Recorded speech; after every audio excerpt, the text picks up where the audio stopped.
Halo Sobat CSA, kali ini saya akan menjelaskan apa bedanya antara lift untuk publik atau konvensional lift dengan home lift.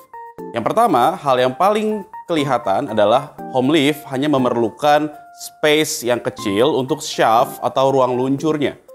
Berbeda dengan lift publik yang perlu menggunakan ukuran atau dimensi yang cukup besar untuk panjang dan lebarnya.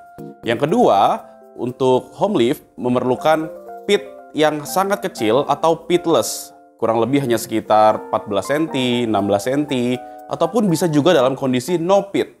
Tidak perlu menggali pit ke bawah sama sekali. Lalu ntar gimana ya masuknya? Tenang, kita bisa menggunakan ram atau tanjakan additional agar pengguna disabilitas atau pengguna kursi roda, wheelchair, bisa masuk ke dalamnya menggunakan ram atau tanjakan tersebut. Tapi kalau Anda ingin lantai lift dan lantai gedung rata atau level, tetap harus menggali ke bawah dengan pit yang sangat minimum, sekitar 14-16 cm saja. Berbeda dengan lift publik atau konvensional lift yang memerlukan menggali pit cukup dalam, sekitar 1 meter lebih, dan sebagainya, dan sebagainya. Yang ketiga, untuk home lift memerlukan mesin room yang sangat kecil atau bahkan no machine room sama sekali. Untuk lift publik, kita tahu perlu ditambahkan sekian meter di atas lantai terakhir untuk digunakan mesin atau dipasang mesin di sana, sehingga lift baru bisa dapat beroperasi.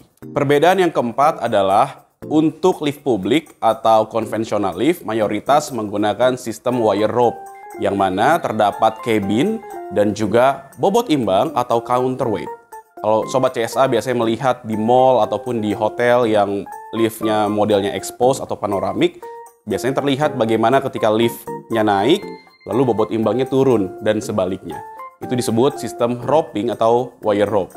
Berbeda dengan konvensional lift atau lift publik, home lift menggunakan sistem yang berbeda, yakni menggunakan sistem screw and nut misalnya, ataupun juga sistem hidrolik, yang mana tidak memerlukan counterweight sebagai bobot imbang di dalam drive sistemnya.